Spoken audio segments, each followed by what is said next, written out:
महाभारत आदि पर्व अध्याय 16वां। सूत जी बोले कि अनंतर समुद्र मंथन के लिए मंथन दंड करने के निमित्त सब देवताओं ने मिलकर श्वेत मेघ की चोटियों के समान प्रतीत होने वाले गगनचुंबी बड़ी ऊंची ऊंची चोटियों से सुशोभित लता जाल से आच्छादित पर्वत श्रेष्ठ विविध पक्षियों से युक्त कराल सिंह आदि जंतुओं से व्याप्त किन्नर देव अप्सराओं से सेवित ऊंचाई में 11,000 योजन और 11,000 की जमीन के नीचे गड़े हुए ऐसे उस मंदर पहाड़ को उखाड़ने में असमर्थ होकर सब देवगण तब बैठे हुए ब्रह्मा और विष्णु के समीप जाकर बोले, आप इस विषय में अत्यंत कल्याणमयी बुद्धि का उपयोग करें और हमारे हित करने के लिए मंदर पर्वत को उखाड़ने का प्रयत्न करें। हे भृगु कुलोत्पन्न सौरक। तब ब्रह्मदेव के साथ विष्णु ने ठीक है ऐसा कहा।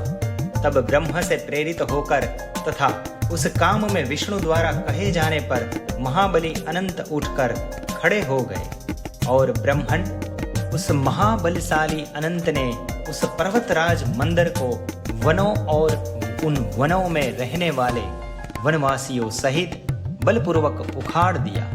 उसके बाद देवगण उस पर्वत के समान समुद्र तट पर उपस्थित हुए और उस समुद्र से कहा कि हम अमृत के निमित्त तुम्हारे जल का मंथन करेंगे।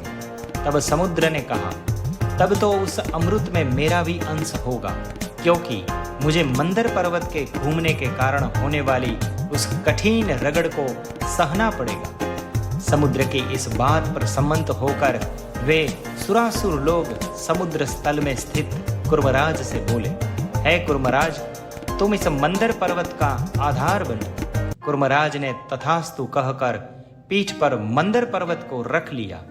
इंद्र कुर्म के पीठ पर स्थित उस मंदर पर्वत के आगे के भागों को यंत्र से घुमाने लगे।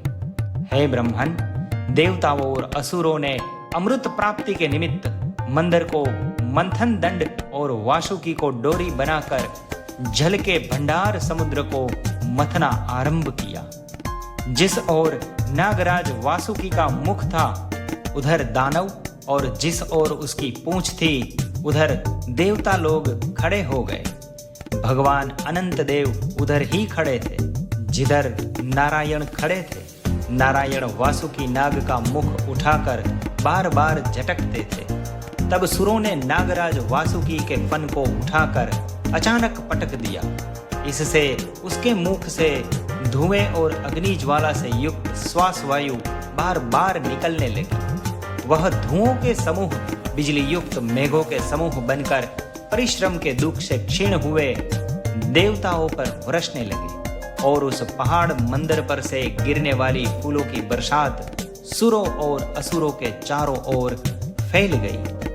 देव दानवों के द्वारा मंदिर की सहायता से मथे जाते हुए समुद्र से बादल की ध्वनि के सदृश महाशब्द उठने लगा और उस खारे जल वाले समुद्र में रहने वाले सैकड़ों जलतंतु उस महान पर्वत से पीछे जाकर नष्ट हो गए तथा पाताल लोक में रहने वाले जल प्रदान देह वाले वरुण संबंधी नाना प्रकार के प्राणियों के पास वह पर्वत नाश को खींचकर ले आया।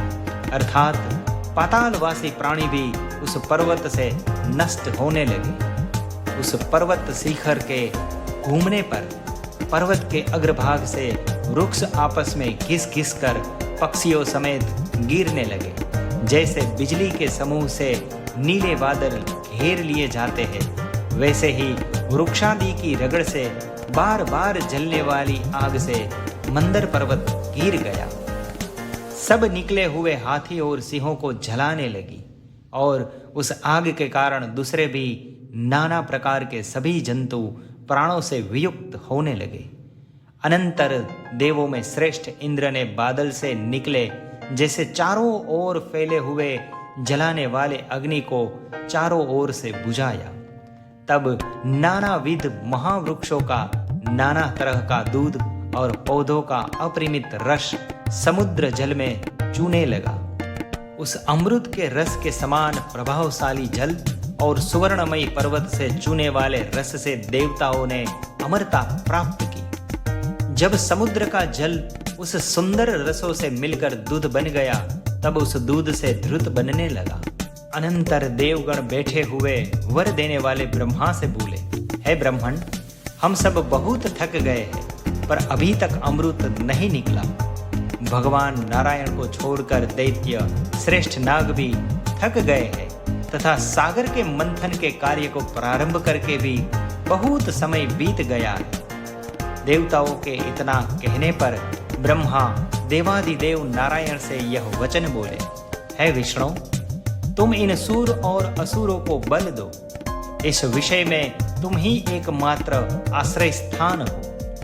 तब विष्णु बोले, जो लोग समुद्र मंथन के कार्य में रत है, मैं उन सबों को बल देता हूं। तुम सब समुद्र रूपी कलशे को हिलोड़ो और मंदर पर्वत को घुमाते रहो। सूत जी बोले कि नारायण का वचन सुनकर देवता और दानव बल पाकर के और मिलजुल के फिर उस समुद्र जल को बड़े वेग से मथने लगे। इससे समुद्र से सैकड़ों और हजारों किरणों से समान तेजस्वी और सुहावने शीतल प्रकाश वाले सोम यानी चंद्रमा उत्पन्न हुए। इसके बाद उस ध्रुत रूपी जल से श्वेत वस्त्र पहनी हुई लक्ष्मी और तदनंतर शुरा देवी उत्पन्न हुई और तत्पश्चात उसी ध्रुत से सफेद घोड़ा प्रकट हुआ।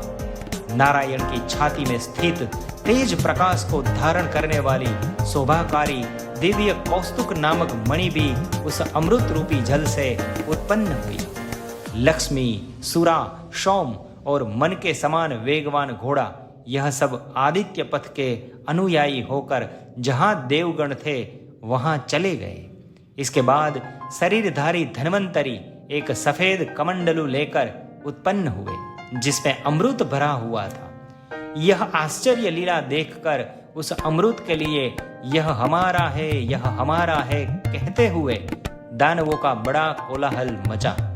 अनंतर प्रभु नारायण मोहिनी माया आश्रय करके अपूर्व स्त्री की मूर्ति धारण करके दानवों के निकट जा पहुंचे।